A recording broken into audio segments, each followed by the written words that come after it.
आदाब दोस्तों, मैं हलीम अंसारी। स्वागत है आपका इस चैनल पर। दोस्तों, आज की इस वीडियो में मैं ऐसे नायक की स्टोरी आपको बताने जा रहा हूं जिन्होंने मात्र 25 वर्ष की उम्र में अपने समाज और अपने देश के लिए अंग्रेजों के खिलाफ संग्राम का बिगुल फूंका। इतिहास के पन्नों में आप उनका नाम देखेंगे तो धुंधला धुंधला सी नजर आएगा।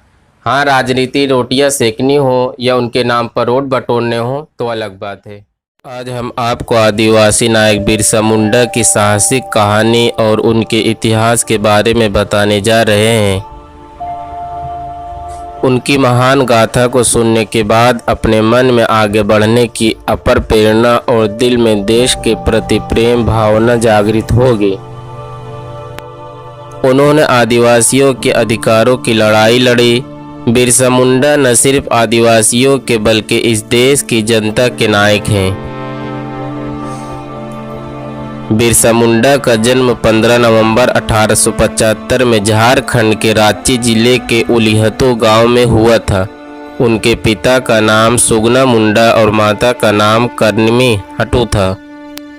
उनका परिवार रोजगार की तलाश में उनके जन्म के बाद उलिहतु से कुरुमुदा आकर बस गया, जहां वो खेतों में काम करके अपना जीवन चलाते थे।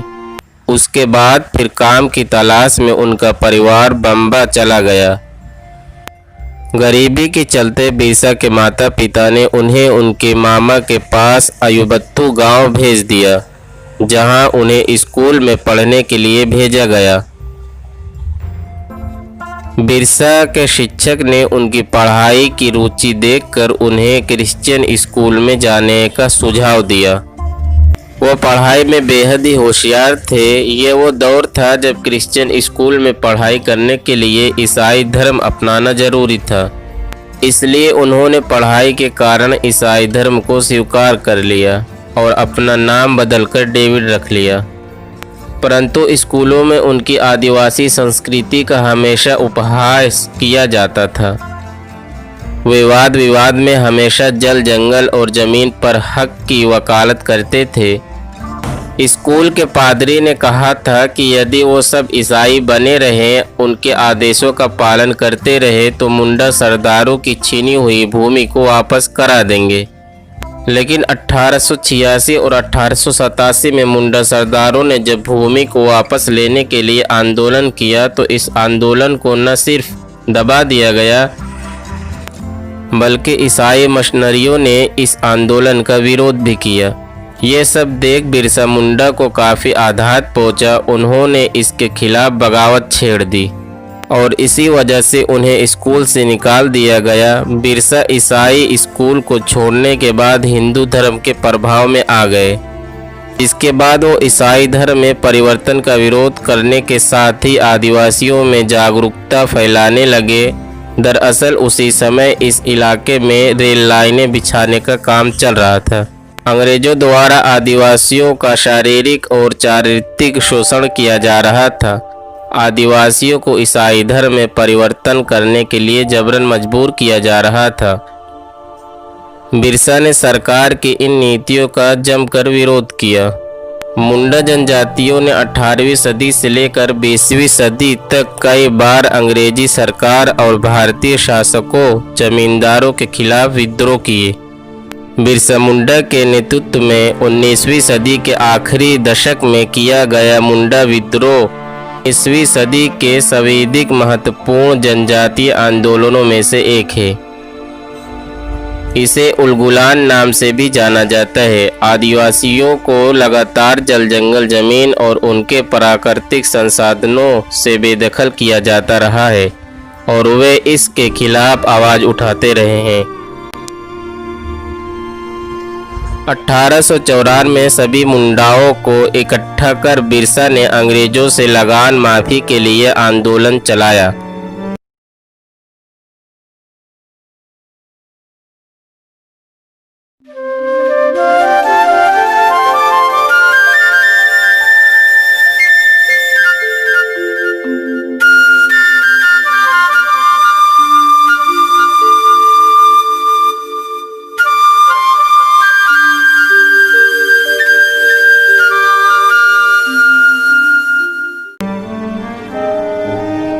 उन्होंने सूदखोर महाजनों के खिलाफ भी जंग का ऐलान किया। ये महाजन, जिन्हें वे दीकू कहते थे, वो कर्ज के बदले उनकी जमीन पर कब्जा कर लेते थे। 1895 में जिसके कारण उन्हें गिरफ्तारी करके हजारीबाग में 2 साल के कारावास की सजा दी गई। 2 साल बाद बिरसा जेल से बाहर आए तो उन्हें ये अनुभव हुआ कि वो विद्रोह के अलावा कोई दूसरा रास्ता नहीं है, क्योंकि ब्रिटिश सत्ता कानूनों की आड़ में आदिवासियों को घेर रही है और उनके किसी राहत की मांग करना फजूल है। उलगुलान सिर्फ एक विद्रोह नहीं था, बल्कि यह आदिवासियों, अस्मिता और संस्कृति को बचाने के लिए महासंग्राम था। हालात तो आज भी नहीं बदले। आज भी आदिवासियों गांव से खदेड़े जा रहे हैं। दीकू अब भी हैं। जंगलों के संसाधन तब भी असली दावेदारों के नहीं थे और न ही अब है। बिरसा मुंडा ने गांव-गांव घूमकर लोगों को अपने संकल्प के बारे में बताया। उन्होंने अबुआ दिशोर ए अबुआ राज, यानी हमारे देश में हमारा शासक का बुगुल फूंका। 1897 से 1900 के बीच मुंडाओं और अंग्रेज सिपाहियों के बीच युद्ध होते रहे। बिरसा और उनके साथियों ने अंग्रेजों की नाक में दम कर रखा था। अगस्त 1897 में बिरसा और उसके 400 सिपाहियों ने तीर कमानों से लैस होकर खूंटी थाने पर धावा बोल दिया। 1898 में तांगा नदी के किनारे मुंडाओं की भिड़ंत अंग्रेजी सेनाओं से हुई, जिसमें पहले तो अंग्रेजी सेना की हार हुई, लेकिन बाद में इसके बदले उस इलाके के बहुत से आदिवासी नेताओं की गिरफ्तारी हुई। जनवरी 1900 में उलिहातू के नज़दीक डोमबाड़ी पहाड़ी पर बिरसा अपनी जनसभा को संबोधित कर रहे थे। तभी अंग्रेज सिपाहियों ने चारों तरफ से उन्हें घेर लिया। अंग्रेजों और आदिवासियों के बीच लड़ाई हुई। औरतें और बच्चों समेत बहुत से लोग मारे गए। जिस बिरसा को अंग्रेजों की तोप और बंदूकों की ताकत नहीं पकड़ पाई, उनके बंदी बनने का कारण अपने ही लोगों का धोखा बनी। जब अंग्रेजी सरकार ने बिरसा को पकड़वाने के लिए 500 रुपये की धनराशि के इनाम की घोषणा की, तो किसी अपने ही व्यक्ति ने बिरसा के ठिकाने का पता अंग्रेजों तक पहुंचा दिया।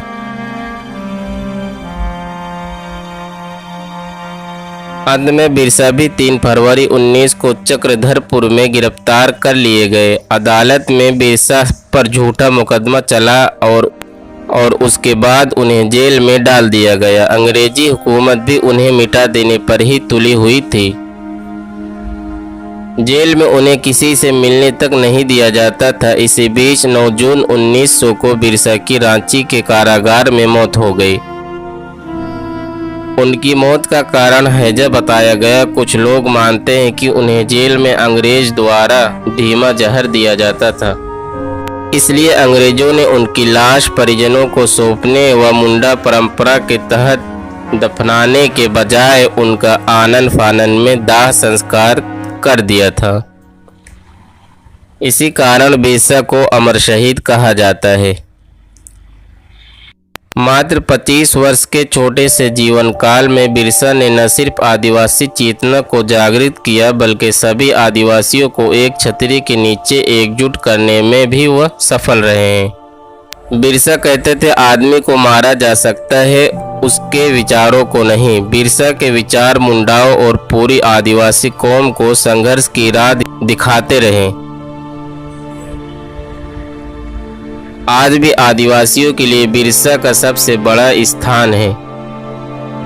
आज भी बिहार, उड़ीसा, झारखंड, छत्तीसगढ़ और पश्चिम बंगाल के आदिवासी इलाकों में बिरसा मुंडा को भगवान की तरह पूजा जाता है। बिरसा मुंडा की समाधि रांची के निकट डिस्टिलरी पुल के पास स्थित है। वहीं उनका स्टैचू भी लगा है। उनकी स्मृति में रांची में बिरसा मुंडा केंद्रीय कारागार तथा बिरसा मुंडा अंतर्राष्ट्रीय विमान क्षेत्र भी है। पर आज भी भारत के इतिहास में बिरसा मुंडा अमर है और हम सब भी मिलकर उन्हें दिल की गहराइयों के साथ उनको सलाम करते हैं।